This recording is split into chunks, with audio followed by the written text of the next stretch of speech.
ചേട്ടാ നമസ്കാരം. നമസ്കാരം. റഷ്യ പരാജയപ്പെട്ടു, ഇന്ത്യ വിജയിച്ചു.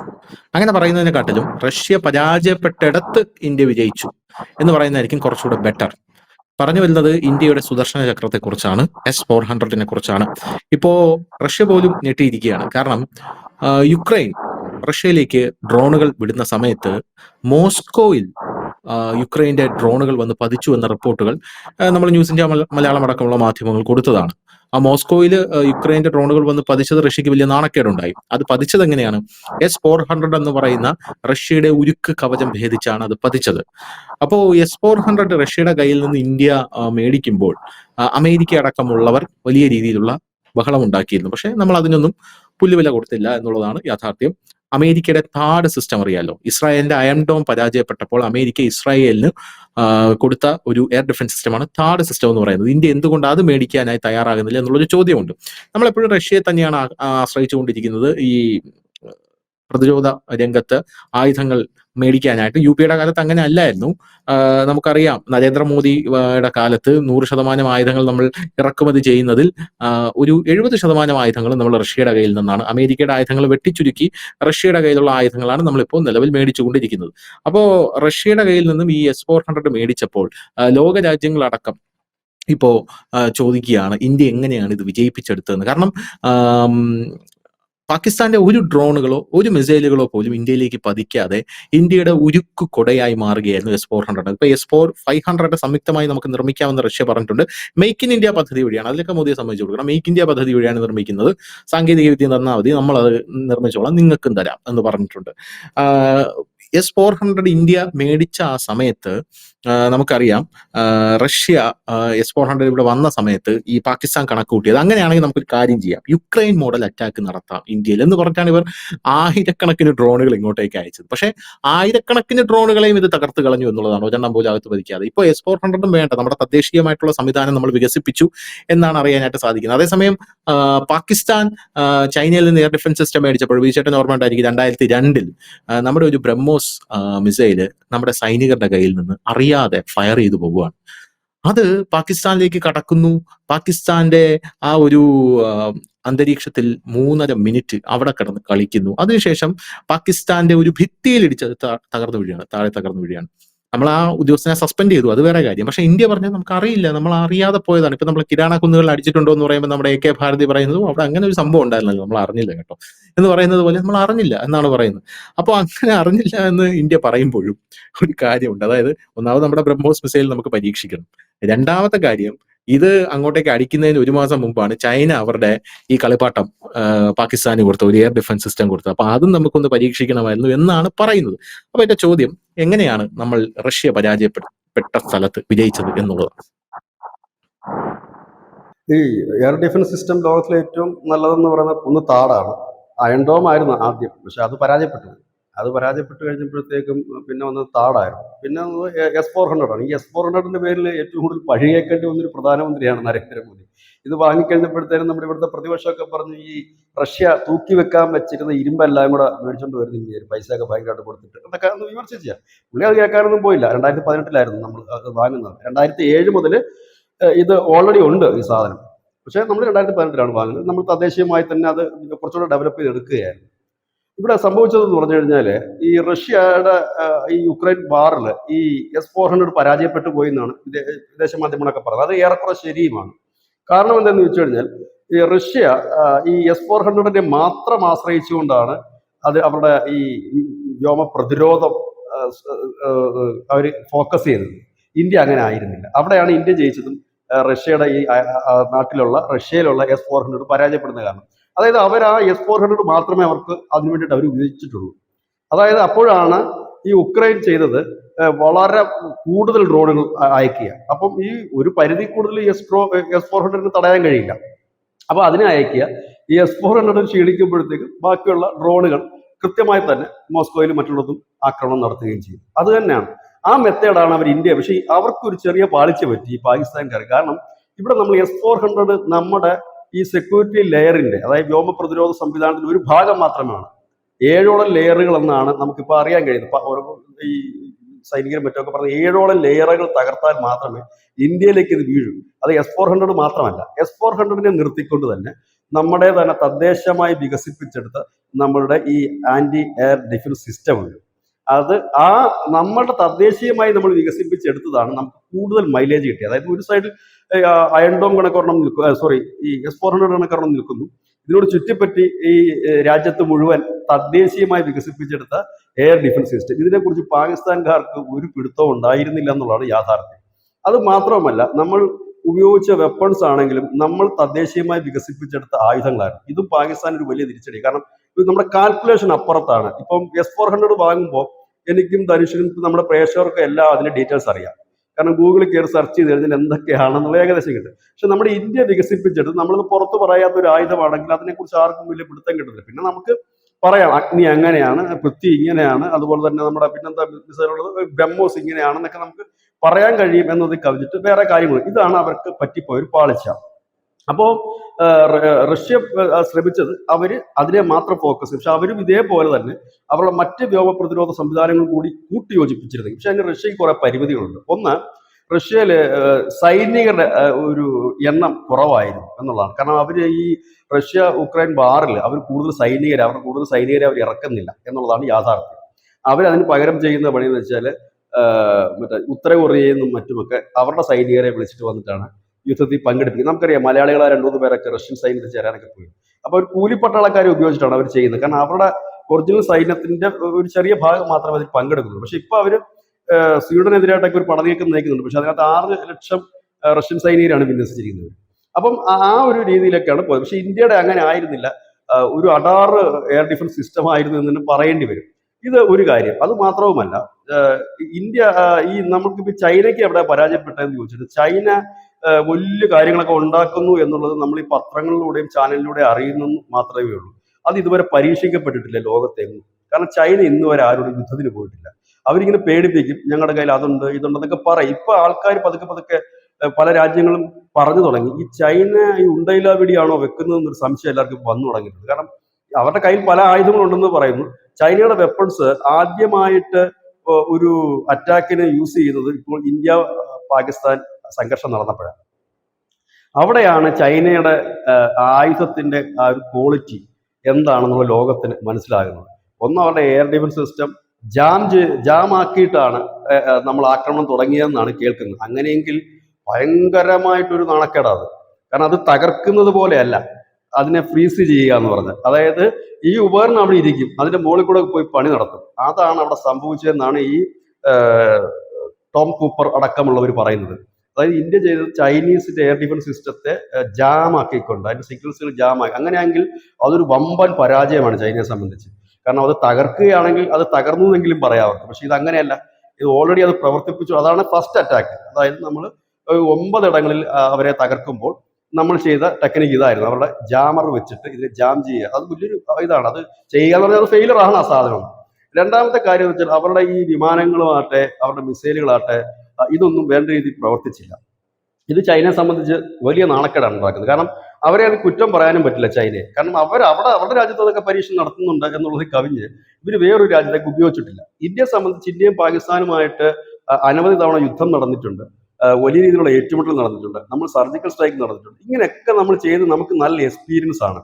അത് മാത്രവുമല്ല, നമ്മുടെ സൈനികരെ കുറിച്ച് ഈ വിദേശ മാധ്യമങ്ങൾ പറയുന്നത് ഈ അപ്ഡേഷനിൽ ഭയങ്കര മുൻപിലാണ്. അതായത് ലോകത്ത് നടക്കുന്ന ഏത് ആക്രമണവും ഇന്ത്യൻ സേന പഠിച്ചെടുക്കുന്നു വളരെ പെട്ടെന്ന് തന്നെ. അതുകൊണ്ട് തന്നെ ഏത് മോഡൽ അറ്റാക്കാണ് വരുന്നത് അതിനനുസരിച്ചിട്ടുള്ള പ്രതിരോധം തീർക്കാനായിട്ട് നമ്മുടെ സേനയ്ക്ക് കഴിയുന്നുമുണ്ട്.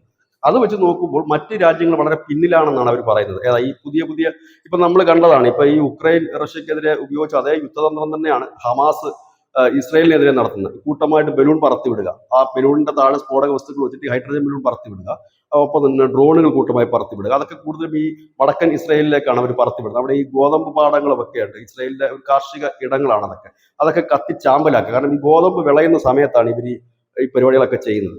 അപ്പോൾ ആ ഒരു മെത്തേഡ് തന്നെയാണ് ഉക്രൈനും ചെയ്തിരുന്നത്.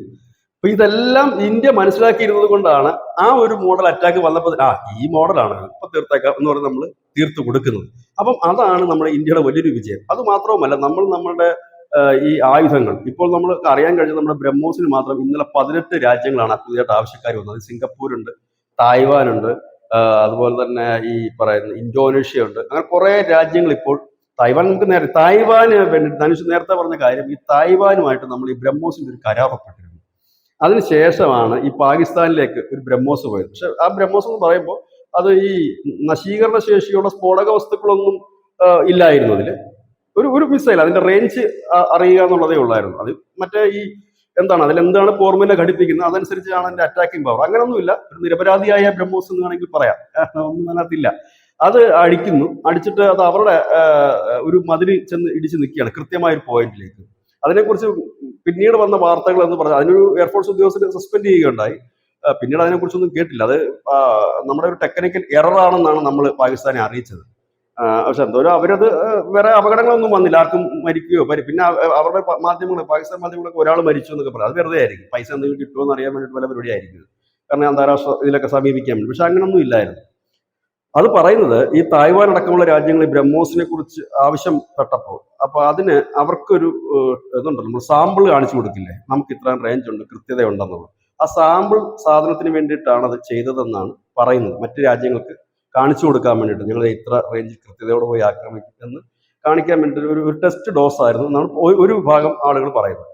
മറുവിഭാഗം ആളുകൾ പറയുന്നത് ധനുഷ് നേരത്തെ സൂചിപ്പിച്ചതുപോലെ ഈ ചൈനയുടെ എയർ ഡിഫൻസ് സിസ്റ്റമാണ്. അത് ഭയങ്കര വാർത്തയാണ് കേട്ടോ.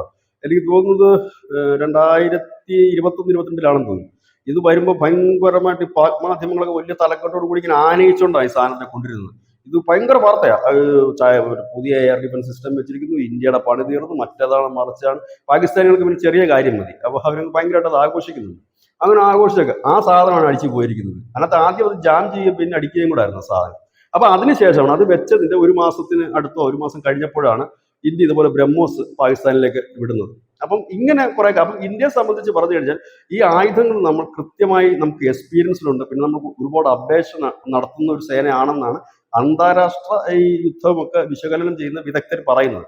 ഏതായാലും ഇപ്പോൾ സംഭവിച്ചത് എന്ന് പറഞ്ഞു കഴിഞ്ഞാൽ റഷ്യയുടെ ആയുധങ്ങളും ഇന്ത്യയുടെ ആയുധങ്ങൾക്കും ഒപ്പം തന്നെ ബരാക്ക് 8 പോലെയുള്ള ഇസ്രയേലും നമ്മളുമായി ചേർന്ന് സംയുക്തമായി വികസിപ്പിക്കുന്ന ആയുധങ്ങൾക്കും വലിയ ഡിമാൻഡ് കുതിച്ചുയർന്നു. അത് ആയുധ വിപണിയിൽ നമ്മളും ഒരു സ്ഥാനം ഉറപ്പിച്ചു എന്നുള്ളതാണ് ഇതിൽ നിന്ന് മനസ്സിലാക്കാൻ പറ്റുന്നത്. പക്ഷെ ഇവിടെ മറ്റൊരു കാര്യമുണ്ട്, ട്രംപിന് കുരുപൊട്ടുന്നതിനും വേറൊരു പ്രശ്നമുണ്ട്. F-16 ആണ് അടിച്ചിട്ടിരിക്കുന്നത്. അതെന്ന് പറഞ്ഞാൽ പുള്ളിയെ സംബന്ധിച്ച് വലിയ നാണക്കേടുണ്ടാക്കുന്ന സംഭവം. 1981 ഈ F-16A വെച്ചിട്ടായിരുന്നു ഇസ്രയേല് മറ്റേ ഇവരുടെ ഇറാഖിന്റെ ഓപ്പറേഷൻ ഓപ്പറ നടത്തി അവരുടെ ആണവ കേന്ദ്രം അടിച്ചത്.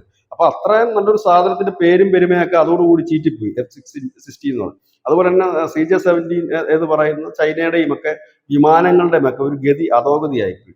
ഇവർ ഈ യുദ്ധം തുടങ്ങിയ സമയത്ത് ഇന്ത്യൻ വിമാനങ്ങളെ റഫേലിനെയൊക്കെ ആക്രമിച്ചിട്ടത് ചൈനീസിന്റെ കുങ്ഫു അങ്ങനെ എന്തോ ചങ്കു അങ്ങനെ പറയുന്നത് ഇതൊരു വിമാനമാണ് എന്ന് പറഞ്ഞിട്ട് വലിയൊരു പരസ്യം ഉണ്ടായിരുന്നു. യുദ്ധവിമാനമാണ്, നമ്മൾ ആദ്യമായിട്ട് അത് കേൾക്കുന്നത്. പെട്ടെന്ന് തന്നെ അവരുടെ ഈ ഓഹരി വിപണി വലിയ കുതിപ്പുണ്ടാക്കി. 18% വളർച്ചയാണ് ഈ ഒരു ആയുധ കമ്പനിക്ക് ആ ഒറ്റ ദിവസം കൊണ്ട് കിട്ടിയത്. ഇന്നലെ വരുന്ന വാർത്ത എന്ന് പറഞ്ഞാൽ ഈ കയറിയതൊക്കെ അതിനേക്കാൾ സ്പീഡ് താഴോട്ട് പോയി ഓഹരികളൊക്കെ. ഇന്ത്യൻ ആയുധ കമ്പനികളുടെ ഓഹരികൾ വലിയ രീതിയിൽ കുതിച്ചുയരുകയും ചെയ്തു. കാരണം സത്യം ജനത്തിന് ബോധ്യം വന്നപ്പോൾ ഇത് അപ്പൊ ഇവിടെ ഒരു വലിയ പ്രധാനപ്പെട്ട കാര്യമുണ്ട്. ചൈനയെ സംബന്ധിച്ച് വലിയ നാണക്കേട് തന്നെയാണ്. കാരണം അവരുടെ ആയുധങ്ങൾ പരീക്ഷിക്കപ്പെട്ടിട്ടില്ല എന്നുള്ളതാണ് അവരുടെ ഒരു പോരായ്മ. അത് ആദ്യമായി പരീക്ഷിക്കപ്പെട്ടത് ഇപ്പൊ ഈ ഇന്ത്യ പാക് അടിയിലാണ് പരീക്ഷിക്കപ്പെട്ടത്. മറ്റൊന്ന് അമേരിക്കയുടെ ഒരു പ്രധാന പ്രശ്നം എന്ന് വെച്ചാൽ അമേരിക്കയുടെ F-16 എന്ന് പറയുന്ന അവരുടെ ഒരു നല്ല ഒരു ഐറ്റം അല്ലെങ്കിൽ നല്ലൊരു വിമാനം അതിന്റെ ഒരു പേരിന് മങ്ങലേൽപ്പിക്കാൻ കഴിഞ്ഞു എന്നുള്ളതും ശ്രദ്ധേയമായ കാര്യമാണ്. ഇവിടെ തുർക്കിയുടെ ഡ്രോണുകൾ അടിച്ചിടുക എന്ന് പറയുമ്പോൾ ആ ഡ്രോണുകൾക്ക് ഇനി ആവശ്യക്കാർ നമ്മൾ ഒരു കാര്യം കൂടെ ആലോചിക്കണം. നമ്മളിപ്പോൾ ഒരു ആക്രമണ യുദ്ധം ഉണ്ടാകുമ്പോൾ അതിൽ നശിപ്പിക്കപ്പെടുന്ന ആയുധങ്ങൾ, അതിന്റെ ബ്രാൻഡുകൾ, അത് നിർമ്മിക്കുന്ന രാജ്യങ്ങൾ, അവരുടെ വിപണിയെ അത് കാര്യമായി ബാധിക്കും. അതായത് ഒരർത്ഥത്തിൽ പറഞ്ഞാൽ നമ്മൾ അടിച്ചിട്ടത് പാകിസ്ഥാനെ മാത്രമല്ല ചൈനയും തുർക്കിയും കൂടെ ആയിരുന്നു. അവരുടെ ആയുധങ്ങളാണ് നമ്മൾ അടിച്ചിട്ടത്. അവർക്ക് പിന്നെ ഇനിയിപ്പോൾ ചൈനയുടെ സാധനമൊന്നും ആരും വാങ്ങാനായിട്ട് വരില്ല. ഇല്ല തന്നെ അവരെ ആയുധ വിപണിയിൽ അവർ ഏറ്റവും കൂടുതൽ ആയുധം വിൽക്കുന്നത് പാകിസ്ഥാനാണ്. 81% ആയുധവും വിൽക്കുന്നത് പാകിസ്ഥാൻ വാങ്ങുന്ന ആയുധങ്ങളിൽ 81% ചൈനയുടെ കയ്യിൽ നിന്നാണ്. പിന്നുള്ളത് തുർക്കിയുടെ കയ്യിൽ നിന്ന് ഈ അടുത്താണ് പാകിസ്ഥാൻ അവരുമായിട്ട് ഇടപാട് നടത്തി. കാരണം പാകിസ്ഥാന്റെ കയ്യിൽ പൈസ ഇല്ലാത്തത് കൊണ്ടാണ് ഈ തുർക്കിയുമായിട്ടൊക്കെ ഇടപാട് നടത്തുന്നത്. പൈസ ഉണ്ടായിരുന്നെങ്കിൽ അവർ അമേരിക്കയുടെ കയ്യിൽ നിന്നൊക്കെ വാങ്ങിയേനെ. അപ്പൊ അവരുടെ കയ്യിൽ നിന്ന് വാങ്ങുന്നു. അപ്പൊ എർദോഗൻ ഇങ്ങനെ ഇടയ്ക്കിടയ്ക്ക് ഇരിക്കുമ്പോൾ കുറെ ഗുണ്ടടിക്കുന്നു. ചൈനയുടെ വേറൊരു ടൈപ്പാണ് പുള്ളി. പുള്ളി അങ്ങനെ ഇരിക്കുന്നത് ഈ 6ാം തലമുറ 7ാം തലമുറ വിമാനം ഇറക്കുന്നു. എന്നിട്ട് ഇതിൻ്റെയൊക്കെ ഒരു ഒരു ചെറിയ ഒരു കളിപ്പാട്ട മോഡൽ ഇറക്കുന്നു. അത് റീൽസായിട്ട് ഇറക്കി പാകിസ്ഥാനിൽ ഇങ്ങനെ ഇങ്ങനെ പറഞ്ഞ് പ്രചരിപ്പിച്ചുകൊണ്ടേയിരിക്കും. പക്ഷെ ഇപ്പോൾ പാകിസ്ഥാനിന്റെ വിശ്വാസം നഷ്ടപ്പെട്ടു. അവിടുത്തെ ജനങ്ങൾ, ലോക്കൽ ആളുകളുടെ ഒരു റിയാക്ഷൻ, അവിടുത്തെ വീഡിയോകളൊക്കെ പുറത്തു വരുമ്പോൾ അവർ ചോദിക്കുന്നത്, നമ്മുടെ സേനയ്ക്ക് അതുണ്ട് ഇതുണ്ടെന്നൊക്കെ പറഞ്ഞിട്ട് എന്ത് സംഭവിച്ചു അതിനൊക്കെ? അതിനെല്ലാം മറികടന്നുകൊണ്ടല്ലേ ഇന്ത്യ വന്നിട്ട് ഈ പരിപാടിയൊക്കെ നടത്തിയിട്ട് പോയത്? എന്ത് സംഭവിച്ചു? അത് അഴിമതി കാണിച്ചതാണോ? അതൊക്കെ വ്യാജമായിരുന്നു എന്ന് അവിടുത്തെ ജനം ചോദിക്കുന്ന സാഹചര്യത്തിലേക്ക് എത്തി. ഏതായാലും ഇന്ത്യയുടെ വലിയ നീക്കം നയതന്ത്ര തലത്തിലായാലും അതിനകത്ത് എടുത്തു പറയേണ്ടത് ഈ താലിബാന്റെ ആഭ്യന്തര ഡെപ്യൂട്ടി ആഭ്യന്തര മന്ത്രി ഈ മുല്ല സെയ്ദൊക്കെ ഇവിടെ വരിക എന്നൊക്കെ അതൊക്കെ ഒരു വലിയ നീക്കം. നമ്മളൊക്കെ ഇപ്പോഴാണ് അത് അറിയുന്നത്. മെയ് 3-നാണ് അദ്ദേഹം വന്നെങ്കിൽ അതൊന്നും വലിയ വാർത്താ പ്രാധാന്യം നേടില്ല. ഇപ്പോഴെപ്പോഴും നമ്മൾ അതിന്റെ ഓരോരോ രഹസ്യങ്ങൾ പുറത്തു വരുന്നു, ഇല്ലെങ്കിൽ ആ നടന്ന അണിയറ നീക്കങ്ങൾ പുറത്തു വരുന്നു. ഒരുപക്ഷെ വരും ദിവസങ്ങളിൽ കൂടുതൽ കൂടുതൽ വിവരങ്ങൾ അറിയാൻ കഴിയുമായിരിക്കും. ഒരുപക്ഷെ കിരാണ ഹിൽസിൽ അടിച്ച കഥകളും നമുക്ക് കുറച്ചുകൂടെ ക്ലാരിറ്റിയിൽ തന്നെ, ഇപ്പൊ തന്നെ ലോകം അത് അംഗീകരിക്കുന്നുണ്ട്, ഇനി നമുക്ക് കുറച്ചുകൂടെ ക്ലാരിറ്റിയിൽ വരാൻ പറ്റും. പക്ഷെ ഇവിടെ അക്ഷരാർത്ഥത്തിൽ കോൺഗ്രസ് ആണ് പെട്ടുപോയെന്ന് പറയാൻ പറ്റും. കാരണം അവര് ഇന്ന് ഞാനൊരു ട്രോള് കണ്ടു, അത് വളരെ കൗതുകം തോന്നി. കാരണം കഴിഞ്ഞ ദിവസങ്ങളിലൊക്കെ കോൺഗ്രസ് എല്ലാം ഒന്നും ചോദിക്കാനില്ല. അപ്പൊ ആ 4 പേരെവിടെ, ആ 4 ഭീകരർ എവിടെയാണ്? അപ്പൊ ഒരാൾ അവിടെ നിന്ന് പറയുന്നു, ഒരുത്തിനെ ഇന്ന് അടിച്ചിട്ടുണ്ട്, ഒരുത്തിനെ കൊന്നു. അപ്പൊ അടുത്ത ചോദ്യം, ആ 3 ഭീകരർ എവിടെയാണ്? 4 ചോദിച്ചുകൊണ്ടിരുന്നത്, ഒരാൾ കൊല്ലപ്പെട്ടു. അപ്പൊ ഇനി ആ 3 ഭീകരർ എവിടെ? കേന്ദ്ര ഉത്തരം പറയണം. ഇനി അടുത്തത് പറയുമ്പോൾ 2 ഭീകരർ, അങ്ങനെ അങ്ങനെ പോകും. അങ്ങനെ ട്രോളുണ്ട്. പിന്നെ കോൺഗ്രസ് പറഞ്ഞ വളരെ കറക്റ്റ് ആയ ഒരു കാര്യം തന്നെയാണ്. കാരണം ഒരു രാഷ്ട്രീയ പാർട്ടിയുടെയും വിജയമല്ല ഇത്, ഈ രാജ്യത്തിന്റെ ജനങ്ങളുടെയും ഈ രാജ്യത്തിന്റെ സേനയുടെയും വിജയമാണ്. അപ്പൊ അതിനെ നമുക്ക് ഒരു രാഷ്ട്രീയ പാർട്ടിയുടെ ക്രെഡിറ്റ് ആയിട്ട് ആരും കാണുന്നുമില്ല അതിന്. ഇപ്പൊ കോൺഗ്രസ് നടത്തുന്നു തിരംഗ് യാത്ര, സെയിം തന്നെ BJP നടത്തുന്നുണ്ട്. 11 ദിവസത്തെ തിരംഗ് യാത്ര നടത്തുന്നുണ്ട്. എനിക്ക് തോന്നുന്നു ഇന്ന് മേജർ രവിയോ മറ്റോ ഒക്കെയാണ് എറണാകുളത്ത് അത് ഉദ്ഘാടനം ചെയ്യുന്നത്. അവർ നടത്തുന്നുണ്ട് തിരംഗ് യാത്ര. ഞാൻ പറയുന്നത് എല്ലാ രാഷ്ട്രീയ പാർട്ടികളും നടത്തണം. കാരണം ഈ വിജയം എല്ലാ രാഷ്ട്രീയ പാർട്ടികളും ജനങ്ങളിലേക്ക് എത്തിക്കണമെങ്കിൽ ഇങ്ങനെയുള്ള യാത്രകൾ നടത്തുക തന്നെ വേണം. അത് പാർട്ടികൾ മാത്രമല്ല, നമ്മുടെ രാജ്യത്ത് അനവധി സന്നദ്ധ സംഘടനകളുണ്ട്, അവരും ഒക്കെ ഇറങ്ങണം. DYFIക്കൊക്കെ വേണമെങ്കിൽ ഇറങ്ങാവുന്ന ഒരു നല്ല കാര്യം തന്നെയാണ്. നമ്മളുടെ ഒരു വിജയം ജനങ്ങളിലേക്ക് എത്തിക്കാൻ അത് കുറച്ചുകൂടെ എളുപ്പത്തിൽ സംഭവിക്കാവുന്ന ഒരു കാര്യമാണ്. ഇതാണ് അത് നല്ല കാര്യം. അത് കോൺഗ്രസ് പറഞ്ഞത് ശരിയാണ്. ഇത് ഒരു പാർട്ടിയുടെ എന്നല്ല, ഒരു രാഷ്ട്രീയ പാർട്ടിയുടെ അല്ല, ഈ രാജ്യത്തിന്റെ 140 കോടി ജനത്തിന്റെയും സൈന്യത്തിന്റെയും വിജയം മാത്രമാണ്. പിന്നെ അതിനെ നയിച്ച ഒരു ഭരണാധികാരിയുടെ, അദ്ദേഹത്തിന്റെ പാർട്ടി എന്തും ആയിക്കോട്ടെ, BJPയോ ഇല്ലെങ്കിൽ JDU എന്തും ആയിക്കോട്ടെ, അതൊക്കെ അല്ല നമ്മൾ കാണുന്നത്. നമ്മുടെ ഭരണാധികാരി എന്ന നിലയിലാണ് നരേന്ദ്രമോദിയെ കാണുന്നത്, നമ്മുടെ പ്രധാനമന്ത്രി എന്ന നിലയിലാണ് നമ്മൾ കാണുന്നത്. അല്ലാതെ അവിടെ അദ്ദേഹം BJPക്കാരനാണോ അല്ലെന്നുള്ള രണ്ടാമത്തെ കാര്യം. അത് രാഷ്ട്രീയം, അത് രണ്ടാമത്തെ കാര്യം. അങ്ങനെയാണ്. ഏതായാലും ഇന്ത്യയെ സംബന്ധിച്ച് ഇപ്പോൾ കൂടുതൽ കൂടുതൽ വാർത്തകൾ ഇന്റർനാഷണൽ തലത്തിൽ നിന്ന് വരുമ്പോൾ നമുക്ക് ഏറെ അഭിമാനിക്കാനുണ്ട് എന്നുള്ളതാണ്. നമ്മൾ എത്ര എനിക്ക് തോന്നുന്നൊരു ഈ ത്രില്ലർ മൂവീസ് ഒക്കെ നമ്മൾ കാണുന്നത് പോലെയാണ് ഈ വാർത്തകൾ വായിക്കുമ്പോൾ നമുക്ക്. ഇതൊന്നും നമ്മുടെ ഇന്ത്യൻ മാധ്യമ പ്രവർത്തകർ തരുന്ന വാർത്തയല്ല. അതുകൊണ്ട് നമുക്ക് തള്ളാണെന്നൊന്നും പറയാൻ കഴിയില്ല. കാരണം നമ്മളെ നഖശികാന്തം എതിർക്കുന്ന മാധ്യമങ്ങളാണ് ഈ വാർത്ത നൽകുന്നത് എന്ന് കാണുമ്പോൾ ഒരുപാട് സന്തോഷം തോന്നുന്നുണ്ട്. Thank you Vijay, thank you so much.